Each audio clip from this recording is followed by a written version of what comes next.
டேய் சப்பாத்தியும் பன்னீர் பட்டர் மசாலா செய்யலான்னு இருக்கேன். சீக்கிரமா பன்னீர் வாங்கிட்டு வா, லேட் பண்ணிடாத சொல்லிட்டேன். பன்னீர் என்ன இவ்ளோ லேட்டா வர? எனக்கு பன்னீர் பட்டர் மசாலா செய்யறவே மூடு போயிடுச்சு. நீ 5 நிமிஷத்துல வாங்கிட்டு வந்துட்டேன்டி. அதெல்லாம் முடியாது, எனக்கு மூட் அவுட் ஆயிடுச்சு. நான் உப்புமா செஞ்சிடறேன், உப்புமா தான் சாப்பிட போறேன். பன்னீர் பட்டர் மசாலா எங்க இருக்கு, உப்புமா எங்க இருக்கு? இப்ப என்ன உனக்கு பன்னீர் பட்டர் மசாலா பண்றதுக்கு மூடு இல்ல, அப்படித்தானே? ஆமா, எனக்கு உப்புமா சாப்பிடணும்னு போல தோணுது, அதனால உப்புமா செய்ய போறேன். நீயும் அதான் சாப்பிடணும். எனக்கு உப்புமா சாப்பிடணும் போல தோணவே இல்ல. நம்ம 2 பேரும் சேர்ந்து ஒண்ணு பண்ணலாமா? என்ன? பக்கத்து ஏரியால ஒரு பிரியாணி கடை ஓபன் பண்ணிருக்காங்க. ப்ரோஸ் 1 வாங்கினா இன்னொன்னு ஃப்ரீ. அங்க போயிடலாமா? ஓகேடா.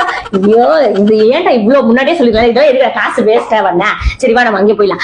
அப்படியே எனக்கு ஒரு கிரில் வாங்கி தந்துறியா? அதுக்கு நீ சீக்கிரமா கிளம்பி வரியா? உடனே ரெடி வந்துரு. ஏய் மாமா, ரெடி ஆயிட்டேன், போலாம். எங்க? ஏய், ரெஸ்டாரண்ட் போறதுல என்ன இன்னும் நீ கிளம்ப வேண்டிட்டு இருக்க? வா போலாம். இவ்வளவு லேட்டா வந்தா எப்படி போகுது? எனக்கு மூடு போயிடுச்சு. நான் உப்புமாவே சாப்பிட்டுக்கிறேன், நீ உப்புமாவே பண்ணு. என்ன உப்புமா சாப்பிட்டுக்கிறியா?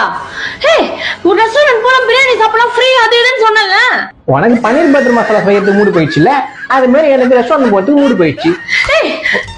உப்புமா உப்புமா நல்லா சாம்பார் ஆப் எனக்கு